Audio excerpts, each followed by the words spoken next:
Have you noticed matcha disappearing from your favorite cafe or the price skyrocketing at the grocery store? Matcha, the vibrant green tea beloved worldwide, is facing a global shortage. Prices for high-quality matcha have more than doubled since last year, and even major coffee chains are limiting matcha drinks. This isn't just a supply hiccup, it's a crisis rooted in culture, climate, and tradition. For years we enjoyed matcha as a healthy, photogenic alternative to coffee, rarely thinking about its origins. But the world's appetite has outpaced what traditional farms can provide. A 30-gram tin that cost $25 in 2023 now sells for $50 or more, if you can find it. Japanese suppliers are backlogged and specialty shops offer fewer options than ever. This shortage threatens not just our morning routines but the livelihoods of farmers and the future of a centuries-old tradition. How did we get here?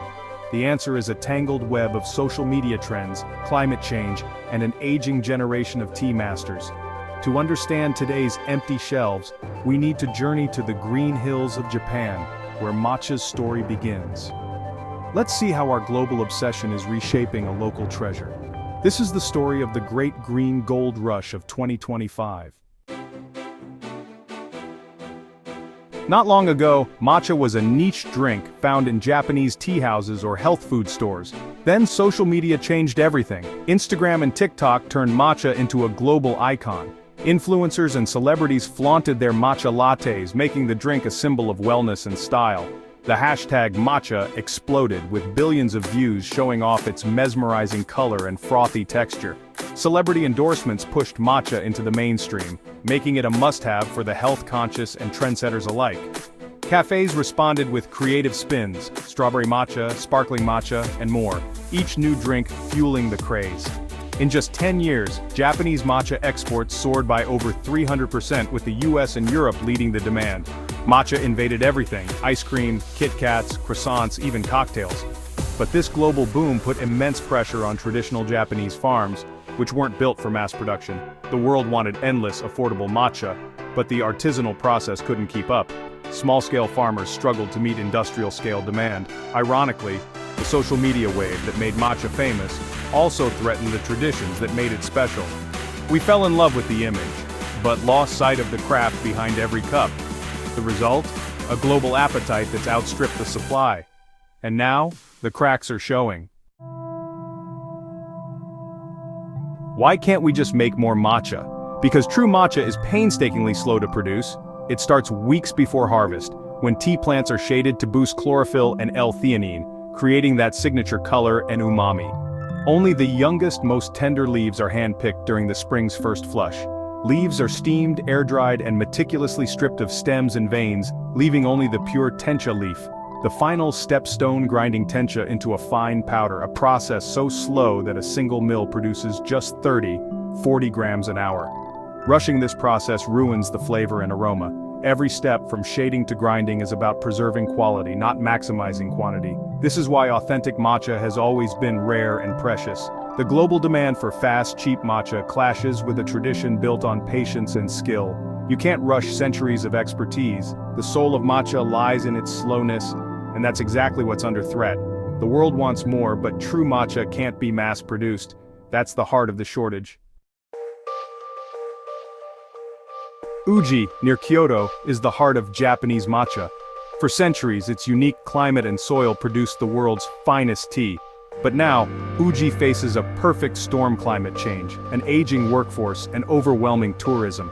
Hotter summers, late frosts, and violent storms are devastating crops. Many farmers are over 65, and few young people want to take over the demanding, uncertain work. As elders retire, their irreplaceable knowledge is disappearing. Tourism, once a blessing, now competes for land and resources. Some tea fields are being sold for development. Tourists eager to buy matcha at the source are depleting local supplies, leaving less for export. Uji is being loved to death, and its farmers are caught in the middle. The crisis here is a warning for the entire matcha world. The crisis in Uji has sent shockwaves worldwide. With supply down and demand up, prices have soared for both ceremonial and culinary matcha. Small cafes and bakeries face tough choices: raise prices, shrink menus, or drop matcha altogether. Matcha latte unavailable signs are now common. Scarcity has also led to a flood of low-quality and fake matcha. dull in color, weak in flavor, and lacking health benefits. Newcomers trying these imitations may never understand the real magic of matcha. Big corporations can outbid small shops, straining long-standing relationships with Japanese farmers. The global market has become a battleground with small, quality-focused businesses losing out. The ripple effect is now a tidal wave, threatening the entire industry. Authentic matcha is becoming harder to find and more precious than ever. The crisis has sparked a wave of innovation and action. Japan's government is supporting farmers with subsidies for better shade structures and irrigation, and encouraging young people to enter tea farming. Technology is helping drones monitor crops, and researchers are developing climate-resilient tea plants. Some are experimenting with indoor vertical tea farming for consistent mass-market matcha. Beyond Japan, countries like Vietnam and Kenya are trying to replicate the matcha process, offering new alternatives and easing pressure on Japanese supply. Diversifying origins could stabilize the market and prevent future shortages. But the most important solution is a shift in mindset, valuing quality over quantity. Educating consumers about what makes real matcha special is key. Businesses are highlighting the unique stories behind their matcha, focusing on traceability and tradition. The goal isn't just more matcha, it's a more sustainable, respectful relationship with this treasured tea. The shortage is tough for matcha lovers, but it's also a chance to explore new green rituals. Hojicha powder, made from roasted Japanese tea leaves, offers a nutty, toasty flavor and low caffeine, perfect for evening lattes. Moringa powder from the drumstick tree is packed with nutrients and has an earthy, spinach-like taste. While different from matcha, it's a healthy, caffeine-free option for smoothies and lattes. South Korea's powdered green tea, Matcha, is another alternative. Similar process, but a unique, savory flavor. Exploring these options isn't about replacing matcha, but expanding our palate and easing pressure on Japanese farms. Trying new green drinks can be both delicious and mindful. It's a way to keep the ritual alive while giving matcha fields time to recover. The world of green tea is bigger than we think. Now's the perfect time to discover it. As consumers, our choices matter more than ever. Supporting sustainable matcha starts with choosing quality over quantity, savoring a small bowl of authentic matcha instead of daily cheap lattes. Look for matcha with clear origins, and buy from suppliers who value transparency and tradition. Ask your cafe where their matcha comes from. Curiosity encourages better sourcing. Be wary of products that seem too cheap or make wild health claims. Embrace alternatives like hojicha or moringa to diversify your routine and reduce pressure on matcha farmers. Understand that real matcha is a seasonal, artisanal product, not an industrial commodity. By being mindful and flexible, we can help transform the green gold rush into a sustainable appreciation. Our small choices add up, sending a powerful message through the supply chain. Together, we can help protect matcha's future.